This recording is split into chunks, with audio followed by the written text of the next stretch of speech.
Big news today. We are launching Threads, an open and friendly public space for conversations. The unthinkable has happened. Twitter is no longer a monolith. It has a new and exciting rival called Threads. At least 10 million people signed up for Threads in just the first 7 hours. Elon Musk recently challenged Mark Zuckerberg to a potential cage match, and Zuckerberg agreed. It's already been downloaded more than 30 million times. It comes as many grow frustrated with changes on Twitter, and now Twitter is threatening legal action. Our Rob McMillan. Thread के launch होने के बाद internet पर ये जो पूरा drama चल रहा है ये थोड़ा सा फनी भी है और उससे भी ज़्यादा इसमें बहुत ही जीनियस बिजनेस गेम छिपा हुआ है। ऐसा नहीं है कि बिजनेसमैन के बीच ऐसी लड़ाई कोई नई बात है, पर इस बार दो बड़े बड़े दिग्गज आमने सामने हैं। एक तरफ $250 बिलियन के साथ इलॉन मस्क जो दुनिया के सबसे अमीर आदमी है, तो वहीं दूसरी तरफ है इंटरनेट का बादशाह ज़ुक उर्फ मार्क ज़करबर्ग। बात यह है कि जब से इलॉन मस्क ने ट्विटर को $22 बिलियन में खरीदा है तब से बहुत ही अजीब अजीब चीजें किए जा रहे हैं वो, क्योंकि $22 बिलियन निकालना भी तो है, पर फिर गेम में एंट्री होता है ज़ुक की, क्योंकि उन्हें भी तो अपनी बादशाहत बचानी है। तो वे करते ये है कि ट्विटर के बिल्कुल ही कॉपी थ्रेड नाम से एक ऐप लॉन्च करते हैं जो सीधा ट्विटर को टक्कर देगी, और यही इस ऑनलाइन झगड़े का सबसे बड़ा कारण है। तो चलिए देखते हैं कि आखिर इन सब की शुरुआत कैसे हुई और इनका क्या रिजल्ट हो सकता है।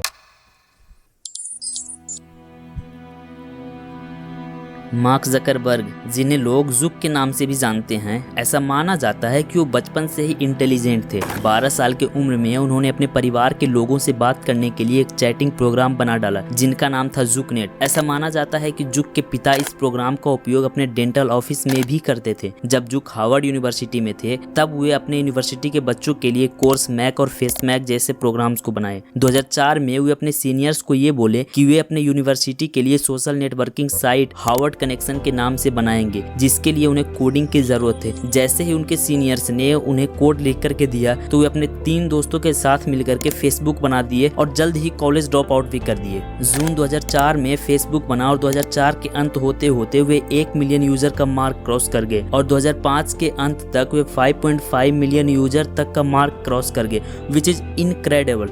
2008 तक आते आते ज़ुक की नेटवर्थ $1.5 बिलियन तक हो गया। पर वो कहते हैं ना कि सफलता साथ में बहुत सारी प्रॉब्लम्स लाती है, इनके साथ भी वही हुआ। इन्होंने जिनका लिखा वो कोडिंग यूज करके फेसबुक बनाए थे, उन्होंने कोर्ट केस कर दिया जिसके सेटलमेंट के लिए ज़ुक को $65 मिलियन देना पड़ा। अब तक फेसबुक इंटरनेट का किंग बन चुका था। 2012 तक इंस्टाग्राम भी धीरे धीरे पॉपुलर हो रहा था, तो ज़ुक ने अपनी बादशाहत को बचाने के लिए उसे $1 बिलियन में एक्वायर कर लिया। फिर 19 फरवरी 2014 को व्हाट्सएप को भी $20 बिलियन में एक्वायर कर लिया, जिसके बाद ज़ुक इंटरनेट इंडस्ट्री का सबसे बड़ा प्लेयर बन चुका था। पर इतना में ही ज़ुक की भूख मिटने वाली नहीं थी। अब बात हो रही है मेटावर्स की। वे एक वर्चुअल रियलिटी वाला वर्ल्ड बनाने में लगे हुए हैं। बेसिकली मेटावर्स एक ऐसा डिजिटल वर्ल्ड होगा जहां आप अपने घर में रहते हुए भी कहीं पर भी अपने दोस्तों के साथ डिजिटली मिल सकते हो, उनके साथ चाय पी सकते हो, मस्ती कर सकते हो और बहुत सारी चीज कर सकते हो। बस इनके लिए आपको इस तरह का एक हेडसेट पहनना होगा और अपने हाथ में ऐसा एक सेंसर लगाना होगा, जिसके बाद आपका एक एवतार क्रिएट होगा जिसे आप कंट्रोल कर पाओगे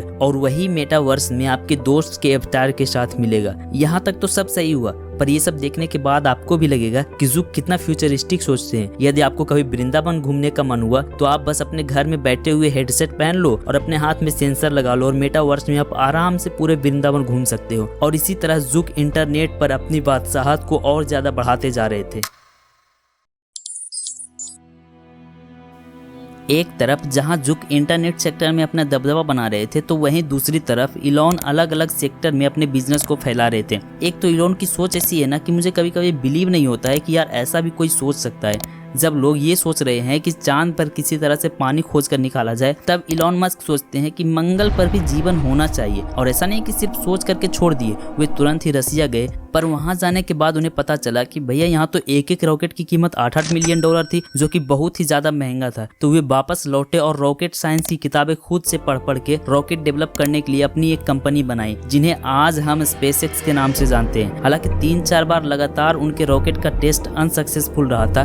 कहा यह भी जाता है कि वे किराए के कमरे में रहते थे क्योंकि उन्होंने अपना सारा पैसा अपने प्रोजेक्ट में लगा दिए थे और अंत में उनका स्पेसएक्स के रॉकेट का टेस्ट सक्सेसफुल रहता है, जिसके बाद उन्हें नासा के द्वारा डील्स भी मिलने स्टार्ट हो जाते हैं। अभी भी Elon SpaceX, Tesla, Neuralink, Starlink, solar city, Zip2, OpenAI, PayPal जैसी बहुत सारी कंपनियों में अच्छा खासा स्टेक होल्ड करते हैं। ये वर्ल्ड के बहुत ही ज्यादा इन्फ्लुएंसी पर्सन माने जाते हैं। इनके एक ट्वीट मात्र से ही किसी भी स्टॉक्स का प्राइस ऊपर या नीचे जा सकता है, इसलिए उन्हें ऐसे कोई ट्वीट करने से पहले परमिशन लेनी पड़ती थी। साथ ही 2020 के यूएस इलेक्शन के टाइम में भी बहुत सारे लोगों का अकाउंट यूं ही सस्पेंड हो गया था ट्विटर पर से। पर क्योंकि इलॉन अपने कंपनीज का एडवर्टीजमेंट में पैसे नहीं खर्चते हैं, बल्कि वे अपने ट्विटर अकाउंट से ही सब कुछ प्रमोट करते थे, तो इस तरह से वो अपना रेवेन्यू बचा रहे थे। अब उन्हें ये लगने लगा कि यदि भविष्य में किसी कारण से उनका अकाउंट सस्पेंड हो गया तब तो बहुत बड़ी प्रॉब्लम हो जाएगी, और तब के बाद से धीरे धीरे वे ट्विटर के स्टेक खरीदने लगे। अप्रैल 2022 तक आते आते वे ट्विटर के 9% स्टेक के साथ लार्जेस्ट शेयर होल्डर भी बन गए। अब जब ऐसा हुआ तो ट्विटर ने इलॉन को बोर्ड ऑफ डायरेक्टर के लिए इनवाइट किया, जिसे इलॉन मस्क ने रिजेक्ट कर दिया। उसके बाद 14 अप्रैल को इलॉन ट्विटर को खरीदने का ऑफर देते हैं। जब तक बोर्ड ऑफ डायरेक्टर इस पर कुछ डिसीजन लेते तब तक इलॉन 25 अप्रैल को ये अनाउंस करते हैं कि वे $44 बिलियन में ट्विटर को एक्वायर करेंगे, और 27 अक्टूबर तक ये डील पूरी तरह से कंप्लीट हो जाती है। ये डील इलॉन के लिए सोशल मीडिया इंडस्ट्री की तरफ पहला कदम था, पर फिर भी $44 बिलियन एक बड़ा नंबर होता है, जिसे अब इलॉन को रिकवर भी करना था। जैसे ही ट्विटर इलॉन के कंट्रोल में आया, सबसे पहले इन्होंने पराग अग्रवाल को फायर किया और खुद इसके सीईओ बन गए। फिर कॉस्ट कटिंग के लिए इन्होंने हजारों एम्प्लॉय को एक झटके में ही फायर कर दिया। अब वे यहीं तक नहीं रुके, उन्होंने पेड वेरिफिकेशन भी अनाउंस कर दिया, जिसमें $8 दे करके अपना अकाउंट वेरीफाई करवा सकते थे। पर यह स्ट्रेटजी इतनी बुरी तरह से फेल हुई। जैसे ये वेरिफिकेशन स्टार्ट हुआ, अलग अलग कंपनीज के फेक वेरीफाइड अकाउंट बनने स्टार्ट हो गए। जैसे इली लिली, जो एक इंसुलिन बनाने वाली कंपनी है, उनके फेक अकाउंट से ट्वीट होता है कि we are excited to announce insulin is free now. PepsiCo के फेक अकाउंट से ट्वीट होता है कोक इज बेटर। इसी तरह से बहुत सारे कंपनीज के फेक अकाउंट से ट्वीट होते हैं, जिससे कई कंपनीज को लॉस भी हुआ, जिसके कारण लोगों का विश्वास अब धीरे धीरे ट्विटर पर से कम होने लगा था। एडवर्टाइजर अपने पैसे ट्विटर पर लगाना कम कर दिए थे, पर फिर भी इलॉन मस्क की पॉपुलैरिटी ही इतनी थी कि लोगों ने इतना सब कुछ होने के बाद भी इसे इग्नोर किया। फिर इलॉन मस्क बोलते हैं कि ये ट्विटर का चिड़िया मुझे कुछ ठीक नहीं लग रहा है, इसके जगह पर मैं कुत्ता लगाऊंगा। अब पानी लोगों के सर से ऊपर से जा रहा था। अब सब बोलने लगे कि यदि ऐसा हुआ तो हम ट्विटर छोड़ रहे हैं। तब जाकर के कहीं इलॉन ने अपना ये प्लान ड्रॉप आउट किया। हमेशा लोग इसी डर में रहते हैं कि कल कौन सी बड़ी अपडेट आ जाए ट्विटर में। इलॉन के इस सेक्टर में एंट्री के बाद जुक को भी अपनी बादशाहत खतरे में दिख रही थी, और ये एक ऐसा मौका उनके सामने परोसा गया था कि इसे छोड़ने का मतलब था खुद के पैरों पर कुल्हाड़ी मारना। फिर क्या था, कूद गए वो भी अपनी बादशाहत को बचाने के लिए, और अपना खुद का एक बिल्कुल ही ट्विटर जैसा कॉपी ऐप लॉन्च की,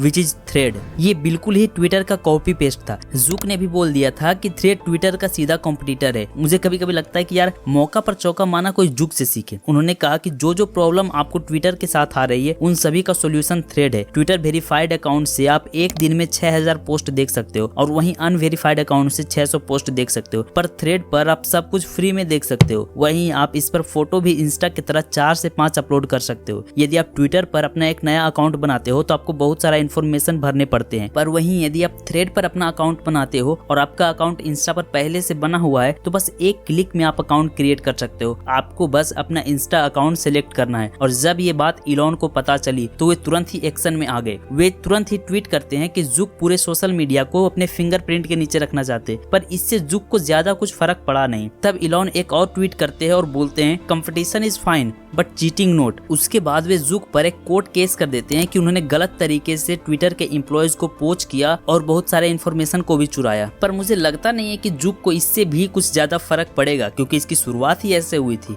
अब एक ना फनी इंसिडेंस बताता हूँ थोड़ा सा। जब इलॉन ट्वीट किए थे कि जुक सभी सोशल मीडिया को अपने थंब के नीचे रखना चाहते, तब एक यूजर ने कमेंट किया कि इलॉन मस्क संभल कर रहिए, जुक जित्सु जानते हैं। बेसिकली जित्सु एक कुश्ती टाइप का खेल होता है। तब इलॉन ने अपने ऑफिशियल अकाउंट से उसको रिप्लाई करते हुए बोला कि यदि जुक तैयार है तो मैं भी एक केज मैच के लिए तैयार हूँ। जैसे ही जुक ने ये सब देखा तो वे इसका स्क्रीनशॉट लेकर के अपने इंस्टा स्टोरी पर डालते हैं और लिखते हैं सेंड मी लोकेशन। देख लो भाई क्या हो रहा है यहाँ पर। सच में दुनिया के इतने बड़े बड़े बिलियनियर ऐसे बच्चों की तरह झगड़ा कर रहे हैं ऑनलाइन। और यहीं तक ये नहीं रुका, अब इलॉन लोकेशन सेंड कर रहे हैं। वे बोल रहे हैं कि वेगस ऑक्टागन में आ जाओ। अब ये सब देखने के बाद आपको लग रहा होगा कि ये सब बस मस्ती के लिए बोल रहे हैं, पर ये लोग प्रैक्टिस कर रहे हैं यार केज मैच के लिए। देखते हैं इनके बीच कब तक मैच होता भी है या फिर नहीं, पर जो भी हो जुग तो बाजी मार गए। थ्रेड ऐप इतना तेजी से वायरल हुआ कि आप सच में इमेजिन नहीं कर सकते हो। इनने टेक इंडस्ट्री के सारे रिकॉर्ड तोड़ डाले। अब मैं आपको कुछ डाटा दिखाता हूँ। फेसबुक को अपने फर्स्ट 1 मिलियन यूजर कंप्लीट करने में 10 महीने लगे थे। ट्विटर को अपने पहले 1 मिलियन यूजर कंप्लीट करने में 2 साल लगे थे। इंस्टाग्राम को 2.5 मंथ और चैट जीपीटी को मात्र 5 दिन लगे थे। इस समय तक ये अचीवमेंट ऐसा था कि लोगों को बिलीव करने में प्रॉब्लम हो रही थी कि यार ऐसा कैसे हो सकता है, पर थ्रेड ने तो पूरी इंडस्ट्री में ही तहलका मचा दिया। लॉन्च होने के मात्र 1 घंटा के अंदर ही 1 मिलियन लॉगिन को क्रॉस कर गया। जब मैंने ये सब देखा देन आई वाज शॉक्ड। फिर मैंने गौर किया कि ऐसा करने के पीछे जुग का एक मास्टरमाइंड बिजनेस स्ट्रेटेजी था। Mark Zuckerberg most of the internet को कंट्रोल करते हैं और सबसे ज्यादा ऑडियंस भी इन्हीं के पास है। सिर्फ फेसबुक का ही monthly active user approximately 3 billion है। Can you imagine this? World के 38 to 39% पॉपुलेशन हर महीने एक ना एक बार फेसबुक को जरूर विजिट करता है। बात करें यदि इंस्टाग्राम के मंथली एक्टिव यूजर की तो वो है 2.35 billion, which is also a huge number. अब इन भाई साहब ने क्या करा कि अपने वही इंस्टा के 2.35 बिलियन लोगों को थ्रेड ऐप पिच करा। ये इंस्टा में ही एक अलग से टैब जोड़ दिए थ्रेड का। जैसे भी कुछ दिन पहले पेड वेरिफिकेशन का टैब जोड़े थे। लोग जब इंस्टा पर जाते हैं तो उन्हें थ्रेड के सेक्शन दिखता है, तो वे वहां से डाउनलोड कर लेते हैं और अकाउंट तो इंस्टा वाला ही रहता है। अलग से अकाउंट बनाने की जरूरत भी नहीं पड़ती है, बस आपको लॉगिन करना है। तो बात यह है कि इतना ईजी कर दिया गया है थ्रेड को डाउनलोड करना और उसको लॉगिन करना, तो लोग ज्यादा सोचते नहीं है लॉगिन करने से पहले। और यही बिजनेस स्ट्रेटेजी थ्रेड को 1 घंटे के अंदर 1 मिलियन यूजर अचीव करने में मदद की। पर यहाँ सबसे बड़ा सवाल आता है कि क्या ये एथिकल है कि गलत तरीके से किसी दूसरी कंपनी के एम्प्लॉय को पोच करे और उससे इंफॉर्मेशन लेकर के अपना एक बिल्कुल ही उस कंपनी के जैसा कॉपी ऐप बना दे? तो मुझे लगता नहीं है कि ये सही है, पर बिजनेस यही तो है कि जहाँ पर आपको मौका दिखे आप प्रोडक्ट बना दो, और जुक ने भी यही किया। पर क्या आप ये एक्सेप्ट करोगे कि इंटरनेट वर्ल्ड में किसी एक मनुष्य का मोनोपोली हो? तो मैं तो नहीं करने वाला, क्योंकि ऐसे में कभी कभी लोग निरंकुश हो जाते हैं और अपना मनमानी करने लगते हैं। पर मैं अपने पर्सनल व्यू की बात करूं तो क्या जो वैल्यू आज ट्विटर की है वो थ्रेड की कभी हो पाएगी? लगता नहीं है मुझे कि ऐसा होगा। खैर देखते हैं कि आगे क्या होता है, कौन जीतता है, थ्रेड या फिर ट्विटर। उम्मीद करते हैं कि आपको ये पूरा गेम बहुत ही अच्छे से समझ आ गया होगा। तो मिलते हैं बहुत ही जल्द किसी बढ़िया टॉपिक के साथ, तब तक के लिए राधे राधे।